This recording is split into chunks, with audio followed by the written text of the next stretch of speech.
Hi అండి, welcome to home it's. ఈరోజు recipe mutton curry అండి. మటన్ కర్రీని ఎలా తయారు చేయాలో చూద్దాం. ముందుగా స్టవ్ వెలిగించి స్టవ్ పై కుక్కర్ పెట్టి 2 టేబుల్ స్పూన్ల ఆయిల్ వేసుకోండి.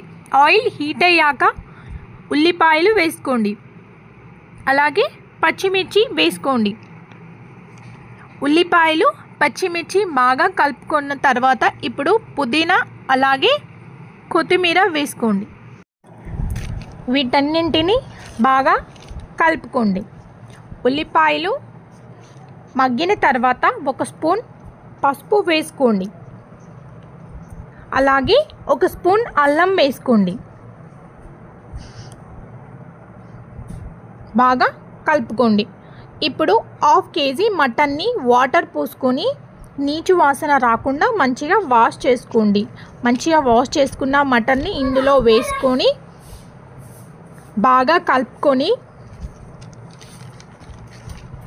5 మినిట్స్ మూత పెట్టి మగ్గించండి. 5 మినిట్స్ తర్వాత మూత తీసి 1 టమాటో ముక్కలుగా కట్ చేసి ఇందులో వేసుకొని బాగా కలుపుకొని మూత పెట్టి 5 మినిట్స్ తర్వాత తీసి బాగా కలుపుకొని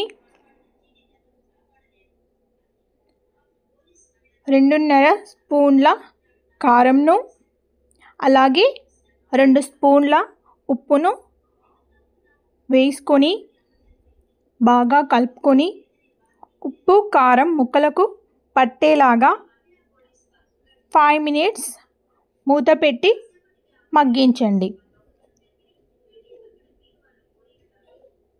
మూత తీసి బాగా కలుపుకొని 1 గ్లాస్ వాటర్ పోసుకొని మూత పెట్టి 6 విజిల్స్ వచ్చే వరకు ఉడికించండి. ఇప్పుడు మూత తీసి బాగా కలుపుకొని చూడండి, మటన్ ఉడికింది. ఇప్పుడు 1 స్పూన్ గసగసాలు కొంచెం కొబ్బరి వేసుకొని మిక్సీ పట్టిన పేస్ట్ని వేసుకోండి. వేసుకొని బాగా కలుపుకొని అలాగే 1 స్పూన్ ధనియాల పొడి 1 స్పూన్ గరం మసాలా వేసుకొని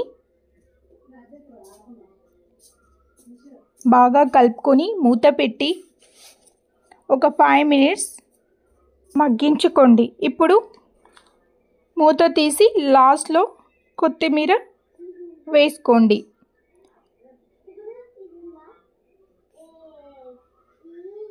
అంతే, ఎంతో టేస్టీగా ఉండే మటన్ కర్రీ రెడీ. మటన్లో protein, iron, vitamin B12, zinc మరియు ఇతర పోషకాలు పుష్కలంగా ఉంటాయి. మటన్లో కాల్షియం ఎక్కువగా ఉంటుంది. ఇది ఎముకలకు, దంతాలకు కావలసిన పోషకాలను అందిస్తుంది. అలాగే కండరాల పెరుగుదలను కూడా పనిచేస్తుంది. ఈ మటన్ కర్రీని చపాతీలో కానీ, పూరీలో కానీ అండ్ రైస్లో కానీ వేసుకున్న చాలా టేస్టీగా ఉంటుంది. ఈ వీడియో కనుక మీకు నచ్చినట్టయితే లైక్ చేయండి, షేర్ చేయండి అండ్ సబ్స్క్రైబ్ చేయండి. Thanks for watching this video.